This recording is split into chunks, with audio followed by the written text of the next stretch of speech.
Selama 2 tahun terakhir, Lori menjadi relawan kelompok Midwest Access Coalition yang membantu mengantar perempuan yang memerlukan aborsi. St. Louis, negara bagian Missouri, tempat Lori tinggal, adalah wilayah konservatif. Tapi hanya beberapa menit perjalanan darat menyeberangi sungai Mississippi adalah Illinois, negara bagian di mana aborsi tetap legal.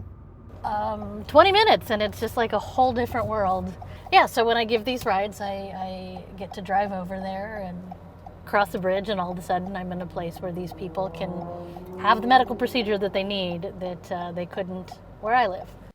Setelah Mahkamah Agung AS membatalkan putusan Roe melawan Wade yang tadinya menjamin hak aborsi secara federal, Missouri menjadi salah satu negara bagian yang kembali melarang aborsi. Banyak negara bagian lain bakal menyusul, sebagian besar di wilayah selatan dan barat tengah alias Midwest. Illinois adalah satu-satunya negara bagian Midwest di mana hak melakukan aborsi relatif aman. It's just going to get busier. We're just going to have a lot more people. We're going to have all of the folks that would have gone to the Planned Parenthood here in St. Louis that are going to be needed to be taken to Illinois. Hope Clinic di Granite City, Illinois, menjadi tempat Lori mengantarkan para pasien. Klinik ini bersiap menghadapi lonjakan pasien dengan kembali dilarangnya aborsi di negara bagian sekitar.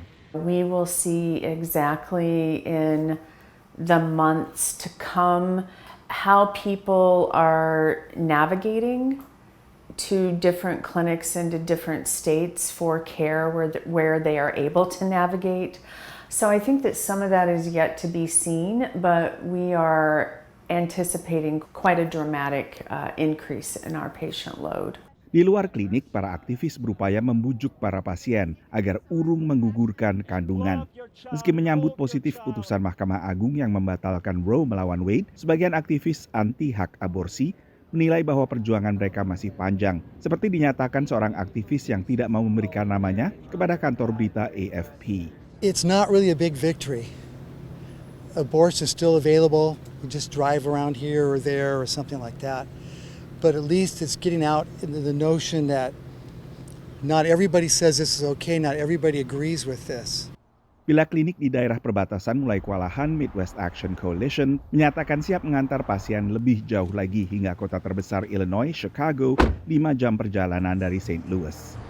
Menurut data resmi pemerintah Illinois, sekitar 1/5 dari pasien aborsi di negara bagian tersebut berasal dari negara bagian lain setiap tahunnya. Dan angkanya menurut kelompok hak reproduksi Planned Parenthood bisa meningkat tajam 2 hingga 3 kali lipat dalam tahun-tahun mendatang.